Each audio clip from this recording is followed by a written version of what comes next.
En cette journée dominicale du 4 décembre 2016, le convoi de l'envoyé spécial des États-Unis dans la région des Grands Lacs, M. Thomas Perriello, avec à ses côtés l'ambassadeur James C. Swan, a franchi le seuil de la résidence du président Étienne Tshisekedi pour un entretien qui a duré près d'1h30. À leur arrivée, ils ont été accueillis chaleureusement par Félix-Antoine Tshisekedi, secrétaire général adjoint, M. l'abbé Théo Parsec du président Étienne Tshisekedi, ainsi que M. Jean-Marc Kabound, secrétaire général de l'UDPS, qui les a rejoints.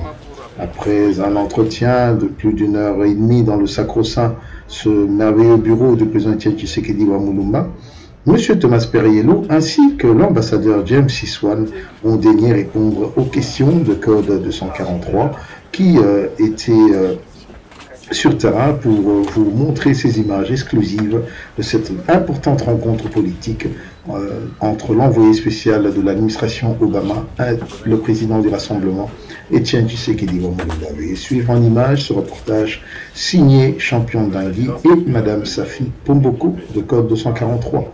Et comme on aime le dire, c'est ce Code 243 nulle part ailleurs. Je crois qu'il est suffisamment. Il a une petite chemise, non? Ça va? Okay, thank you. You have the translation.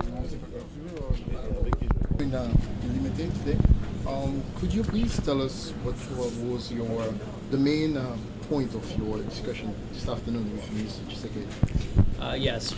Voilà, donc présentement, nous sommes très engagés sur l'importance du processus que la CENCO dirige pour essayer de parvenir à un consensus entre les différentes parties prenantes et trouver une voie dans le cadre de la Constitution et garantir la stabilité. Nous apprécions donc le leadership des évêques et nous voulons continuer à soutenir ce processus en cours.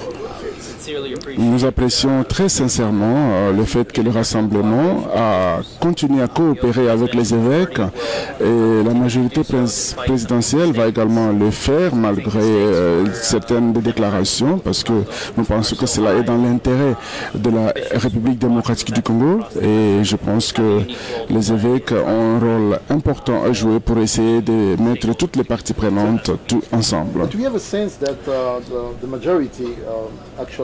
Nous avons l'impression que la majorité ne souhaite pas un autre dialogue dans le pays. Quelle serait la position des États-Unis d'Amérique? Je ne pense pas que ce soit seulement les États-Unis d'Amérique, mais je pense que la région a dit estime que c'est très important de continuer à soutenir les processus de la CENCO. Et cela est également le cas de la communauté internationale qui devait y avoir une coopération de la majorité présidentielle et du Rassemblement.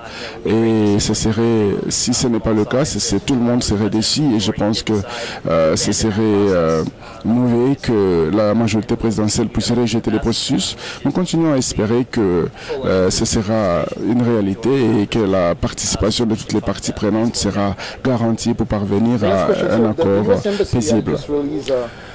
Les États-Unis d'Amérique ont fait une déclaration demandant les citoyens américains de pouvoir quitter le pays avant le 19 décembre. Est-ce qu'il faut dire quelque chose? Je vais peut-être demander à l'ambassadeur de répondre à cette question. La question donc est liée à la récente déclaration. Vous avez fait, là je vais en français, de parler français, demandant aux ressortissants des États-Unis de quitter le Kinshasa avant le 19. Y a-t-il un commentaire à faire là-dessus? Oui, bien sûr, nous avons la responsabilité d'assurer la sécurité de nos citoyens ici au Congo. Et nous croyons que comme mesure préventive, ça vaudrait la peine que nos citoyens, s'ils veulent, optent pour quitter le pays pendant une courte période de temps en attendant la résolution de cette situation incertaine.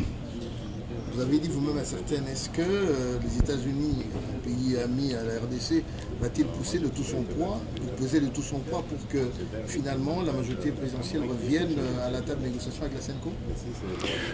Bon, je crois que l'envoyé spécial vient de le dire, qu'en effet, notre position depuis longtemps, c'est qu'il faut que toute tendance politique, toute couche politique collabore et coopère pleinement avec cette médiation de la CENCO. C'est une initiative à laquelle nous offrons notre appui total.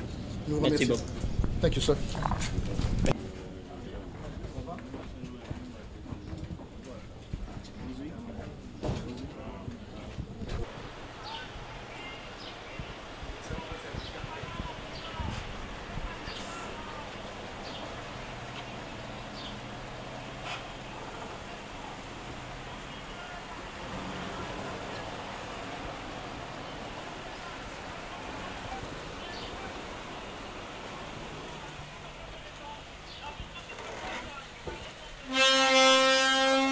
de notre attachement au principe de dialogue et au dénouement heureux de la crise congolaise.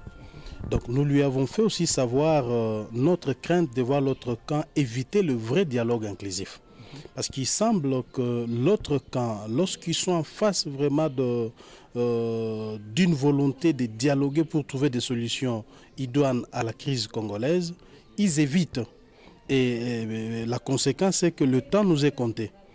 Nous avons demandé à M. Tom de peser que les États-Unis et que la communauté internationale pèsent de tout son poids pour que nous arrivions à un accord qui ne puisse pas énerver notre constitution, un accord qui saura nous dédouaner vraiment de cette crise qui pointe à l'horizon. Merci. Merci. Voilà, mesdames et messieurs, vous venez de suivre les commentaires de M. Jean-Marc Kaboun, secrétaire général de l'UDPS. Nous sommes toujours à la résidence du président Étienne Tshisekedi où une importante rencontre diplomatique s'est tenue cet après-midi. La présence de la délégation américaine conduite par M. Top Perriello, qui est le secrétaire, l'envoyé spécial plutôt, dans la région des Grands Lacs des États-Unis, qui est accompagné par M. James C. Swan, qui est l'ambassadeur des États-Unis en RDC. Donc vous avez pu suivre la quintessence de ce message. Restez branchés sur votre chaîne de référence, conduite par le champion d'Angui, notre régisseur, directeur technique, ainsi que Madame Safi, qui est la responsable aujourd'hui attitrée de Code 243. Voilà, je vous prends congé et nous disons c'est sur Code 243 nulle part ailleurs. Au revoir.